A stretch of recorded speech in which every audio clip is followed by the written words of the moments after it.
नमस्कार। नमस्कार। आज हम भगवत गीता के एक बहुत खास श्लोक पर बात करने वाले हैं। हाँ, अध्याय 1 श्लोक 28। बिल्कुल।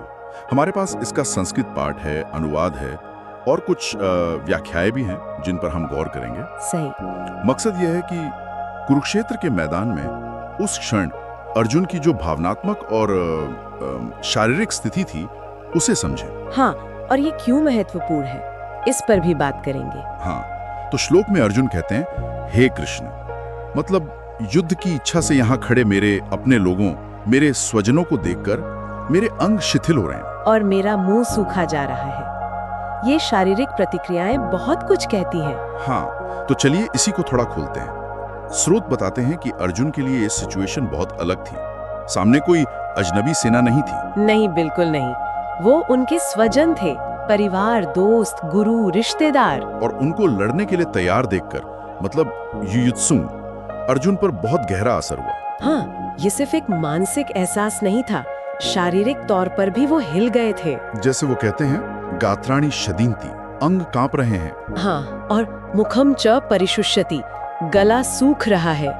ये उनकी अंदर की जो तीव्र उथल-पुथल है उसे दिखाता है। बिल्कुल, लेकिन यहाँ एक दिलचस्प मोड़ आता है, जैसा कि स्रोत बताते हैं। हाँ। कई लोग इसे शायद डर या कमजोरी समझें, पर ऐसा है नहीं। अच्छा, तो फिर क्या है ये? ये असल में उनकी गहरी करुणा है, उनकी कोमल हृदयता का प्रमाण। करुणा? युद्ध के मैदान में? हाँ, करुणा।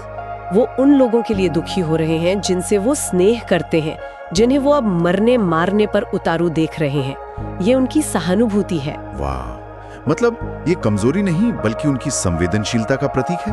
ये तो बिल्कुल ही अलग बात हुई। बिल्कुल, और यही संवेदनशीलता उनके अंदर के संघर्ष को जन्म देती है। वही आंतरिक संघर्ष है ना, एक तरफ क्षत्रिय धर्म कर्तव्य और दूसरी तरफ अपनों के प्रति मोह, प्रेम। और ये जो द्वंद्व है, यही तो पूरी गीता की चर्चा का केंद्र बिंदु बन जाता है आगे चलकर। आपने सही पकड़ा।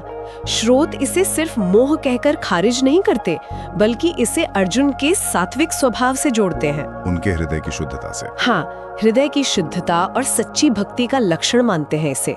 देखिए, सच्ची भक्ति सिर्फ पूजा पाठ तक सीमित नहीं है। तो फिर उसमें सभी प्राणियों के प्रति करुणा, दया, सहानुभूति शामिल है, यहाँ तक कि उनके प्रति भी जिन्हें हम दुश्मन मानते हैं। अच्छा, तो अर्जुन का ये दुख, ये करुणा एक तरह से उनकी आध्यात्मिक परिपक्वता दिखा रही है। बिल्कुल, और यही स्थिति, यही मनोदशा कृष्ण के उपदेश के लिए, गीता के ज्ञान के लिए एक तरह से जमीन तैयार करती है। तो अगर हम इसे समेटें तो सार ये है कि अर्जुन की वो जो हालत थी, वो डर या कायरता नहीं थी। नहीं, वो उनकी गहरी करुणा और एक बहुत बड़ी नैतिक दुविधा थी, सही और गलत के बीच का संघर्ष। हाँ, बिल्कुल, ये समझना बहुत जरूरी है।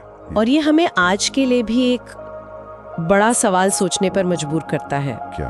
कि आज की जिंदगी में जब हमें मुश्किल फैसले लेने होते हैं, खासकर तब जब लगता है कि हमारा कर्तव्य बिल्कुल साफ है, तब अर्जुन जैसी गहरी करुणा हमारे फैसलों को कैसे प्रभावित कर सकती है? ये सोचने वाली बात है। क्या हमेशा कर्तव्य ही सबसे ऊपर है, या करुणा का भी उसमें कोई स्थान है? ये गहरा विचारणीय बिंदु है, इस पे सोचना चाहिए।